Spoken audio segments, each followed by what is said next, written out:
எல்லாருக்கும் வணக்கம். ஜஸ்மிஸ்லன் காட்டு பக்கத்துலேருந்து இன்னைக்கு எக்ஸ்பீரியன்ஸில் மரியாதை, ரெஸ்பெக்ட் இந்த ரெஸ்பெக்ட் வந்து நம்மளுக்கு சரியாக கிடைக்கலன்னு சொல்லிட்டு நம்ம நிறைய தடவை ஃபீல் பண்ணுவோம். நம்ம உறவினர்களாக இருக்கட்டும், குடும்பமாக இருக்கட்டும், ஃப்ரெண்ட்ஸாக இருக்கட்டும், இந்த மாதிரி நிறைய நம்ம இவ்வளோ வந்து ஒர்க் பண்ணுறோம், நம்ம ஃபேமிலிக்காக இப்படி உழைக்கிறோம்.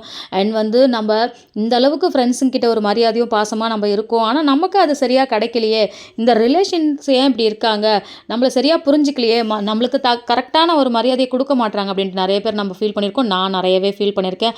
பட் அதுக்கப்புறமா நான் ரியலைஸ் பண்ணியிருக்கேன், எனக்கு கிடைக்க வேண்டிய மரியாதை அவங்க கிட்டேருந்து கிடையாது, என்னோட கிளைண்ட்ஸ் கிட்டேருந்து தான், என்னோட வேலையில் தான். என்னோட வேலையை பர்ஃபெக்டாக நான் பண்ணும்போது என்னோட கிளைண்ட்ஸு எங்களை நிறைய பேர் ரெஸ்பெக்ட் பண்ணுறாங்க, நம்மளை நல்லா வாழ்த்துறாங்க, நம்மளுக்கு நல்ல பேர் கொடுக்குறாங்க, நல்ல ரிவ்யூஸ் கிடைக்குது. ஸோ ரொம்ப சந்தோஷமாக இருக்கும். ஸோ எப்போவுமே உங்களோட எஜுகேஷனில் நீங்கள் கிடைக்கணும்னு நினைங்க. நம்ம காலேஜு, ஸ்கூலு, ஒர்க் பண்ணுற இடத்துல நம்மளுக்கு கிடைச்சா அதுதான் நமக்கு கிடைக்கக்கூடிய உண்மையான மரியாதை. அதுதான் நிலச்சி நிற்கும். நெக்ஸ்ட் வீடியோவில் பார்க்கலாம். தேங்க்யூ.